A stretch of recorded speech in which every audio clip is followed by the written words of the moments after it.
Hello everyone. तो आज मैं आप लोगों को यूज ऑफ कैन के बारे में सिखाता हूँ बहुत ही आसान भाषा में। तो सबसे पहले यहाँ देखिए कैन की हिंदी क्या होती है। सकता है, सकती है, सकते हैं हिंदी में। अगर यहाँ पर हम सेंस की बात करें तो यहाँ पर होता है पहला एबिलिटी एंड कैपेसिटी, दूसरा होता है हमारा पॉसिबिलिटी। अगर 100% पॉसिबिलिटी है तभी हम यहाँ पर कैन का प्रयोग करेंगे। गिवन एंड टेकन परमिशन ये भी कैन का प्रयोग करते हैं।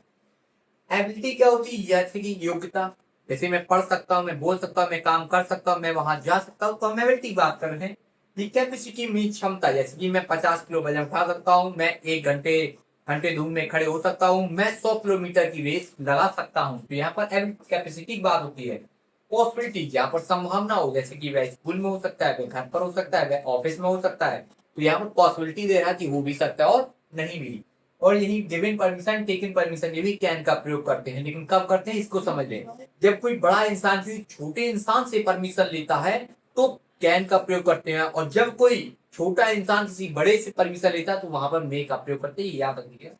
सबसे पहले यहाँ पर एग्जाम्पल देखिए रूल के अनुसार। सबसे पहले हम देखेंगे अपना सब्जेक्ट, फिर कैन, वर्ब की फर्स्ट फॉर्म और ऑब्जेक्ट। जैसे कि वह इंग्लिश बोल सकता है तो यहाँ पर भी सकता है लिखा, तो क्या आएगा? कैन आएगा।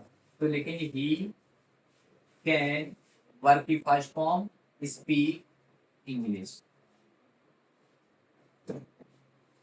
दूसरा सेंटेंस लिखा है वह घर पर हो सकता है, तो इस सेंटेंस क्या दिखा रहा है? एबिलिटी की बात कर रहा है कि वह घर पर, सॉरी ये दिखा रहा है कैपेसिटी। पॉसिबिलिटी दिखा रहा है कि वह घर पर हो भी सकता है और नहीं भी। तो बोलेंगे he can be at home.